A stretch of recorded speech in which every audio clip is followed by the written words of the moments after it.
The Marinade. There's no O in Marinade. Let's try it one more time. Ready? 1, 2, 3. The Marinade. Marinade. Bone marinade. That's The Marinade. The Marinade. With Jason Earle.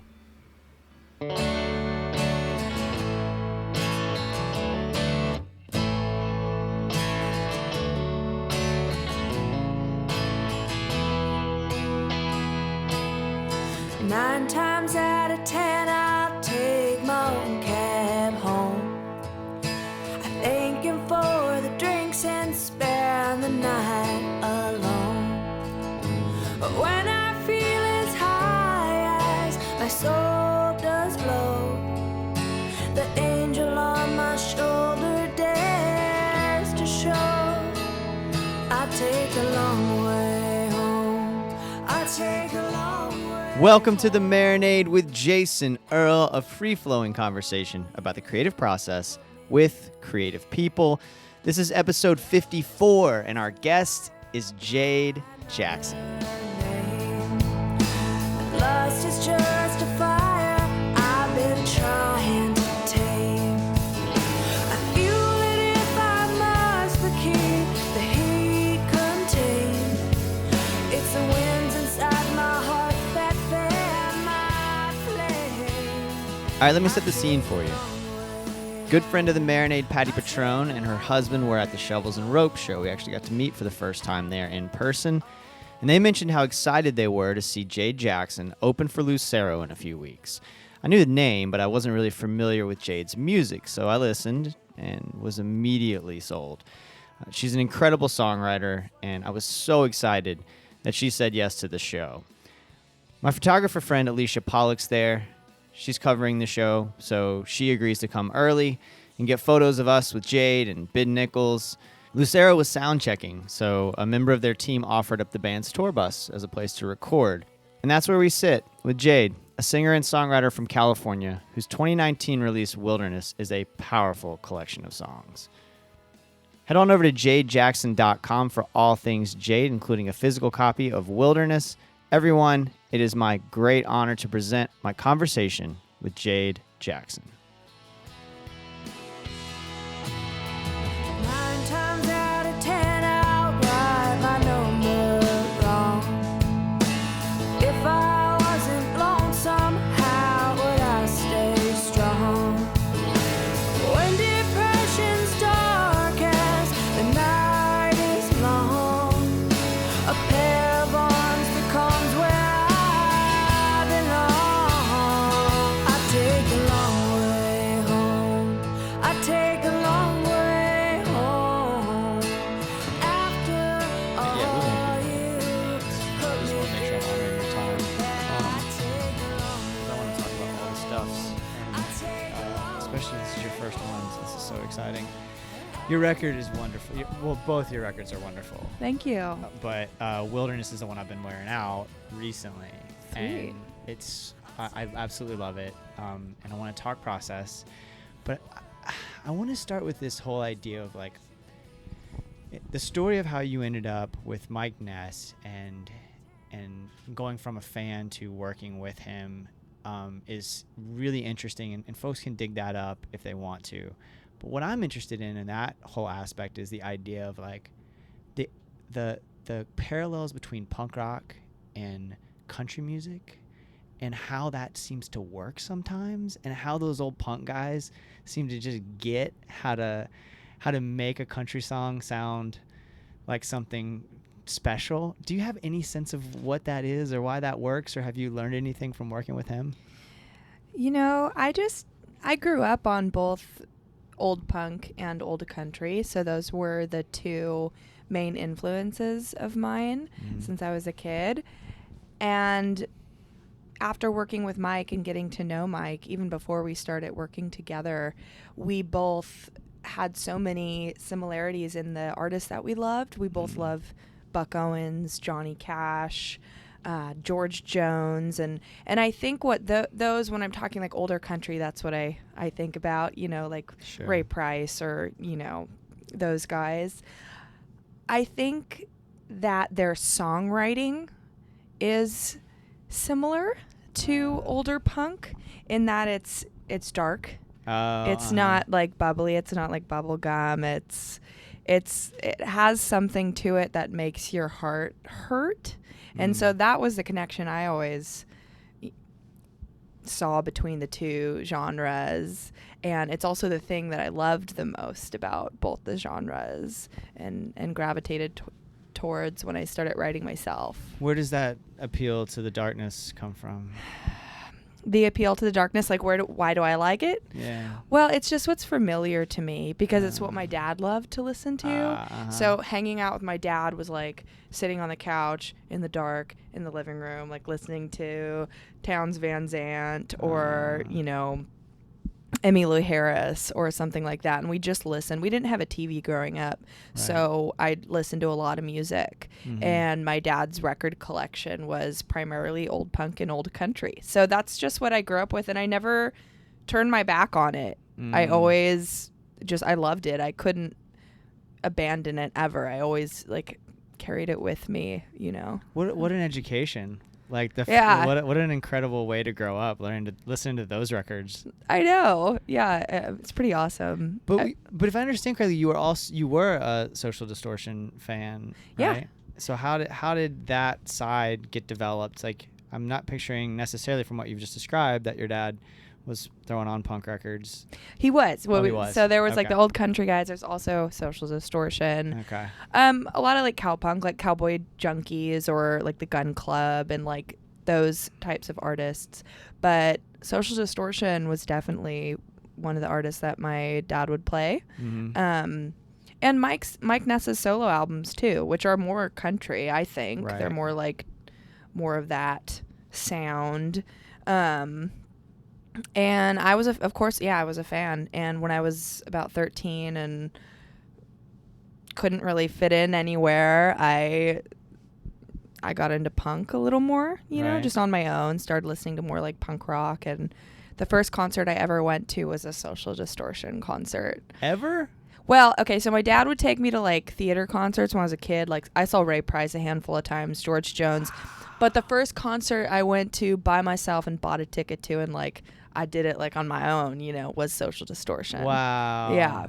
That's super fun. That was cool. I think I wasn't even 13 yet. I think I was barely 13. And it was like that same month, I think, that I had started writing after that show. It was very inspiring. You started writing songs after seeing that show? Yeah, because actually, and people can dig all this up. I won't go too into it, but I went to the concert by myself, and I watched Mike walk out on stage, and there was like 2 mosh pits going. It was like this wild energy everywhere, and I was super shy and quiet, so I just was always observing, and I was just watching it all go down. He walks out on stage, and everyone gets quiet. And I was like, how the hell did he just do that? And I was just like captivated. I was just like, how did he do that? I always thought I wanted to be an author before this happened. I wanted to write. I loved writing. And then when I saw that show, I was like, no, I want to do that. Like maybe. And so then I put melody to my writing, and I was just hooked ever since. That's amazing. So does that translate to your process now? Are you a lyrics first person or? Usually. Yeah. I get a lot of random melodies that like will fall into my head. And if I'm lucky, they're coupled with lyrics, but sometimes I have to put lyric to them. Okay. Yeah. How much, and I read somewhere about this idea of you just being constant in your writing. Is that still the case? Are you sitting down and doing the work every day? Is it a whenever you get a chance you're writing kind of thing? Like, what does that process look like? It's been pretty drastically changed since I started touring heavily. Because touring, at least the way that I'm doing it right now, which is in a van with, you know, bunch of guys, and we have a smaller budget. So a lot of times, we'll be at a hotel or something like that. It's hard for me to have private time to write. And at home and growing up, we had a small house and whatever, but I had my own little room ever since I was 12. And so by the time I was writing, I had my own room, and I was able to just go in my room, close the door, and play. And my parents were always supportive and taking me seriously, and they always knew, like, don't bother her, she's writing a song, and they made me feel like that was my safe space to do that. I don't have that space anymore. So I found it, I don't know. It's kind of difficult for me, honestly. I'm like writing in my phone, but that just feels weird. I'm more of like a pen and paper person. Touring is hard. It's hard. It gives you a lot of, you get to see the world, so you get like ideas for songs all the time, but it's really hard to sit down and finish one, or at least that's what I've found. And it's really sad. Yeah, it is sad. Yeah. But I wonder if maybe we can explore that. This is a perfect opportunity to kind of explore that and ask the question of, so you're in the van, so it isn't like, maybe here it looks like we're on Lucero's bus. It looks like they've got a little space where they probably could get away if they needed to, and sneak away to do a little bit of writing. It looks even like maybe they have been doing a little bit of that here in this space. If you're in the van and there isn't necessarily that space, I wonder what your options are. Like, can you between sound check and and playing, if you're not doing a podcast or something, can you go sneak off to a coffee shop? Would that be a space where you could feel comfortable? That would be a space I would feel comfortable, but it's interesting how little time we have when we're on the road, and how tired we are, and how it's just like you got your sound check, and then for me, like I wear makeup and stuff, so I gotta like put my face on, get my outfit, steam my clothes that are all like rolled up in a suitcase, and get ready to perform, which will take most of that time. And so it's just hard to find those pockets of time. I think a lot of people think like, oh, you're traveling and you're seeing the whole world, and like you should go to this restaurant and go like check out this beach. And it's like, I go from a van to a hotel to a van to a venue, and that's how it is right now for the most part, and I'm fine with it. Sure. I definitely foresee myself being able to write more in the future, as our music grows and as we get the ability to have more private space between the bandmates and everything like that. So do you carry like I always have a little journal on me, right? Just in case. Do you carry a little notebook? I do. I for the most part, since I've been touring, I just fill up like my voice memos, because I'll get ideas, and like if we go to a gas station, I can like go around the corner or like sneak into the bathroom and like record myself singing it so I won't forget it. That's usually what I do. But now I found I have over 700 of them, and for more than half of them, they aren't named. So now it's just overwhelming and gives me anxiety. And I'm like, if I want to write a song, I'm not even pulling from that. I'm just trying to come up with one, right then and there. So I don't know. It's been interesting. And I think I could be going through a drier spell than I'm used to, because I am used to writing every single day. That was who I was, is very much my identity and everything like that. So it's been interesting shifting. That is interesting. You mentioned anxiety. Is that something that you deal with more generally in your life? Yeah, that's something that's definitely been a part of my life these last couple of years. Mm-hmm.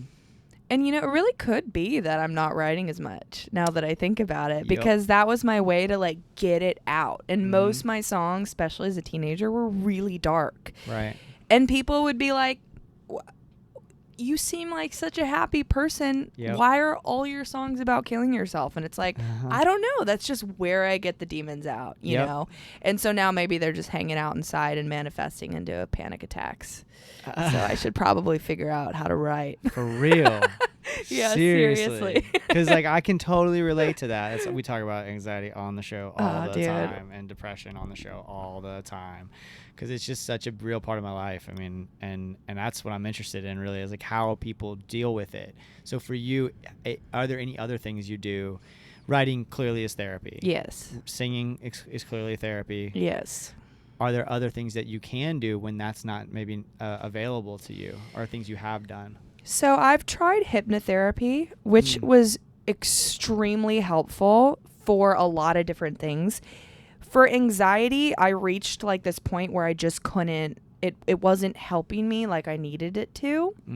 Like I've struggled with eating disorders and things like that in the past, which if you're struggling with that, hypnotherapy is like the most awesome type of therapy, because you just get right down into the root and like pull it up and like rewire your neural pathways. And I strongly recommend that for a ton of stuff. But as far as anxiety, I actually just started talk therapy for the first time. And it's super uncomfortable. I hate it. Like I start sweating before I go, and I get really nervous and I feel sick, and it's not fun.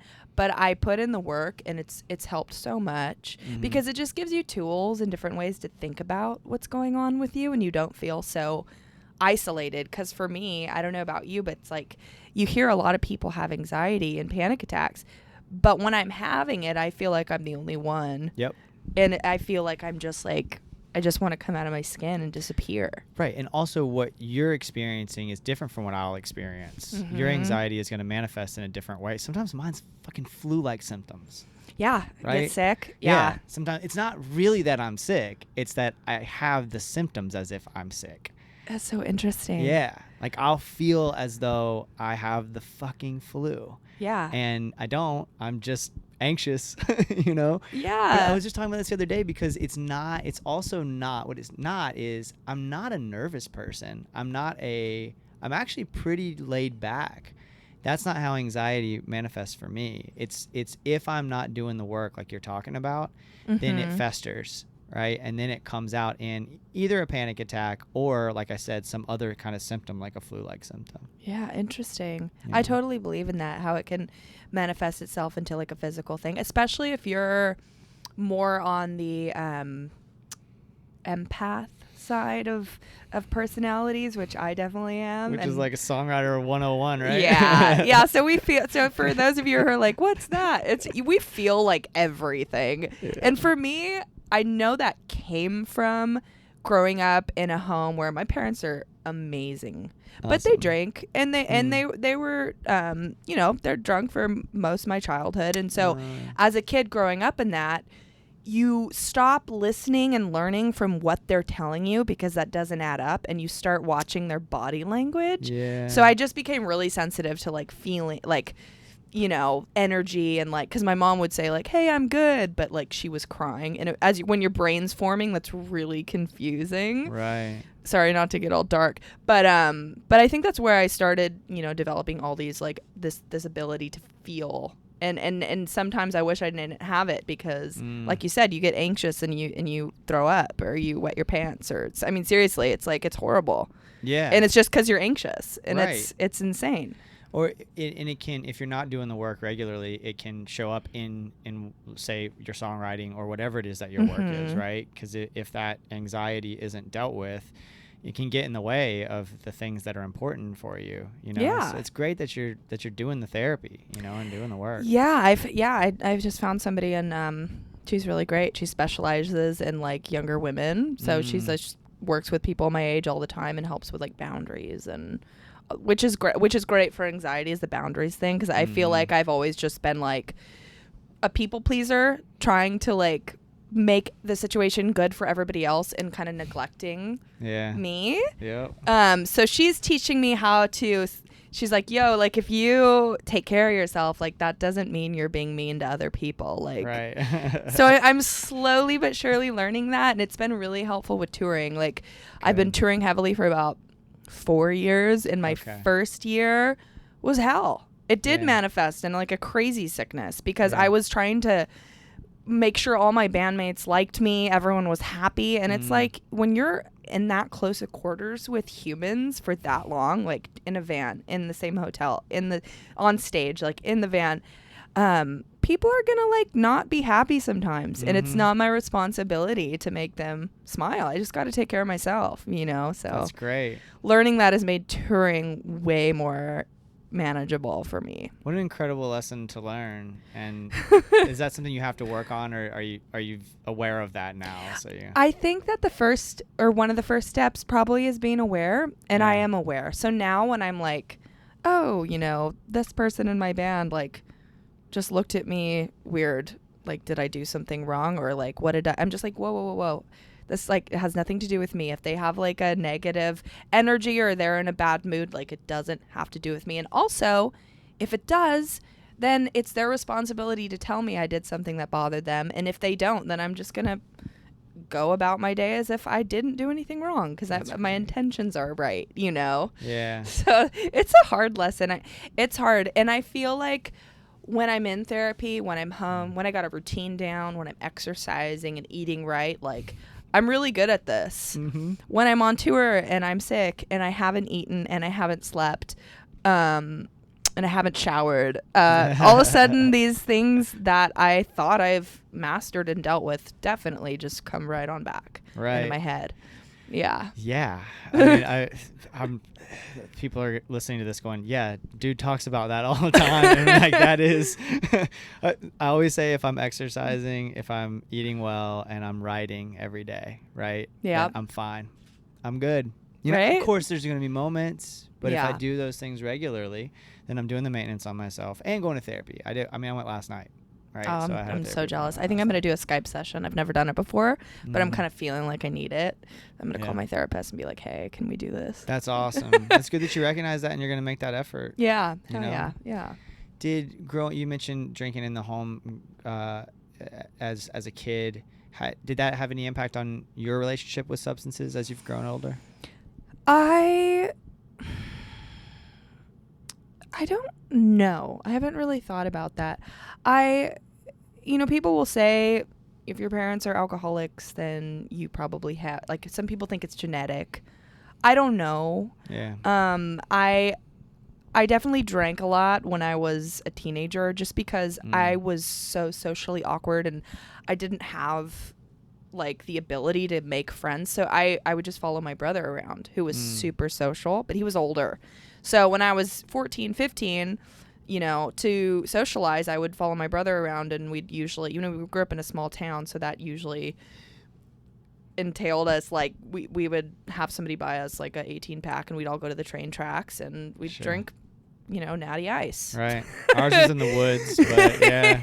Yeah. And I would just not have to talk and I'd drink, so I didn't feel weird. And I was never insane. I mean, I'd have a couple beers and be drunk. I've always been a lightweight. Yeah. And then after I went to college when I was 20, we can go back into this later if you want, but I got in an accident, and I broke my back. And so after I healed from that, I became really healthy for the first time. Well, just really aware of it all. Mm-hmm. I knew what it was like to be broken and to not be able to walk or move or do any of that. So once I was healed, I was like, I'm going to work out. I'm going to eat right. I'm going to do all these things that are going to make me feel better, Yeah. And so I've been really into all that ever since. And it's hard on tour, but I figure it out.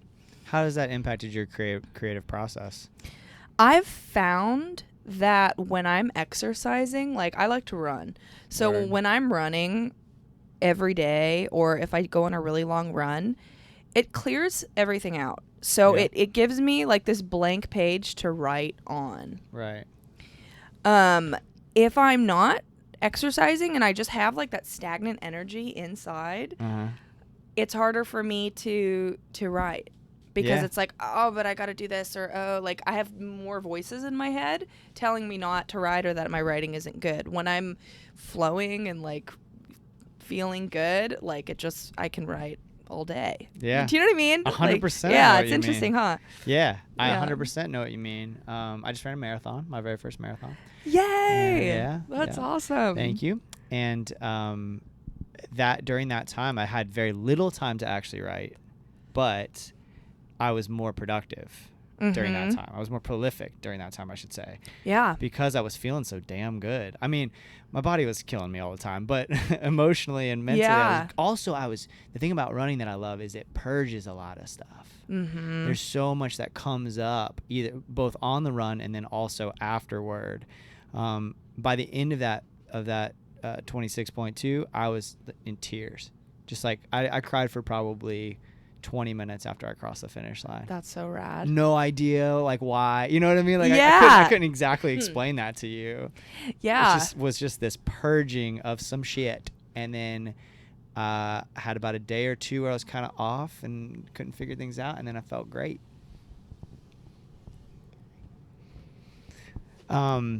All right, so we don't have much time, so I just want to thank you so much for all of this. Oh, yeah, this has been of amazing. course. We usually end with what you're consuming at the moment, like what art has you inspired, music or books or a film or maybe even a painting you saw. Well, I really like your hat. Driving and Crying. Yeah. Yeah, I love that band. Yeah. Seriously, that was the first cover song I ever learned was Straight to Hell. Dope. Yeah, so I used to play that when I do like little cafes and stuff before That's I awesome. started playing bigger shows. Yeah, That's love funny. them. I almost mentioned Kevin Kenny earlier. Kevin's been on my show. Oh, awesome. Kevin from Driving and Crying, and then I've had Sadler Vaden, former guitar player for Driving and Crying, on the show. So I'm working my way through the band. That's so rad. Well, That's tell them I'm awesome. a big, huge fan. That is so cool. Yeah, they're so good. Yeah. So that's awesome. That's awesome. Yeah, I love Driving and Crying. Man, I feel like we just started talking. We'll have to do this again I know. sometime. I'm bummed that we'd have Yeah, such a there's so limited I amount of feel like we time. have a lot It's to talk super about. Fun. Well, I've found myself sitting in silence a lot. And it might be because I'm traveling a lot. Like we do like anywhere from like 4 to 12 hours a day in the van. So it's like I'm traveling a lot. Whoever's driving gets to pick the music or the podcast or whatever. So I'm usually just like listening to whatever the guys are listening to. And if I'm not, I'm usually just trying to find silence. And I don't know what that means because I'm usually always listening to music, but I've had the opportunity to be listening to music, and I usually just, at least this last month, I've been more in silence. However, that said, I actually am really into this book I just finished. Cool. And I'm gonna forget the name. It was really weird. At first I was like, this is weird, I want to put this down, but I kept reading. Actually I kept listening because it was audiobook. But it was The Power, it was really cool. It's like The Teachings of Abraham. I can't think of the name. I can't think of the name. What is it? It's it was like essentially like this collective consciousness like talking through this woman, and it was just really interesting, and it like gave me goosebumps the whole time. Yeah. Do you know what I'm talking about? The Power of Attraction, I think it was called. I don't know, but I really Sorry, want guys. you to remember. It was really I'm cool. Really curious. I could find it on my phone really quick. Oh my gosh! I wish we had. had another hour. Damn it. I know. Yeah. I was like, I thought it was weird at first. I also grew up, like going to church and stuff. That's what and I wanted to ask you. I'm on a spiritual journey right now, so that's all I want to talk about right now. Oh, I know. Yeah, I'm on my own spiritual journey. I grew up in church, and so I was really, taught, just God and to question it. And right. I've been exploring lately, and so when I first listened to this, I was like, my old like patterns was like, no, this isn't, this is a little out there, like don't listen to it. But then I was like, Jade, dude, like you're listening to this for a reason. It's called The Law of Attraction, the basics of the teachings of Abraham by Esther and Jerry Hicks. Amazing. I love that. I love all that spiritual stuff. Like I just light up when I read that stuff or talk about it or. That's awesome. Yeah, I've been trying to make my way back into figuring out. My therapist put me on a spiritual journey, right? Because we talked about how growing up in the Baptist church like I did, how it was like you were going to heaven and for eternity and there would be streets paved with gold, or you were burning in hell in eternity. And so both confusing. Of those, it's so fucking terrifying. Either one sounds terrifying to me, right? So I started looking into the Baha'i faith because I heard Rainn Wilson, the actor, on a podcast, and I read his biography. And it's all about love and, all these things that I'm like, well, I can get down with that, right? Yeah, Like God yeah. is love and those kind of concepts. So Yeah. maybe we should do a whole nother one of these days where we just talk faith and spirituality. No, for sure. I know. And when I started exploring, I remember my mom was just like, are you like turning your back on God? And I'm like, no, like I feel closer to God than I ever have by questioning and exploring and reading a bunch of stuff. And like the God that I feel that I know does love everybody. Yeah. And when you talk about, anything else, like what you're saying, like here's one way or here's another way. And I don't know, man. I don't know. I don't know if I'll ever figure it out, but there's some great content out there and some great stuff that essentially if it's following the golden rule, like treat others how you want to be treated, like it's good. Like read it, Right. I don't know. It's perfect. I don't know. It's a perfect way to end it. Jade, Cool. thank you so much. Okay, we'll talk again. Fun. I can't wait. Yeah, for sure. Okay, thank you. Awesome. I take a long way home. I take a long way home. After all you put me through, love is just a liar by another name. Lust is just a fire I've been trying to Jade Jackson, everyone. Thank you so much, Jade. Thank you all for listening. Go to jadejackson.com to follow all things Jade and get a physical copy of her records. You won't be disappointed. If you're not familiar with her stuff, now is the time to dive deep. Y'all give the Marinade a follow on social media. Subscribe on your podcast app. Tell a friend about the show. Those are all free things you can do to support us. If you really like what we're doing and you want to engage more deeply, please consider joining our Patreon community. For just a few bucks a month, you can get access to our Patreon exclusive show, Jason's Journey, where I talk about the moments that have shaped my creative life, and we connect more deeply with behind-the-scenes stories about the show.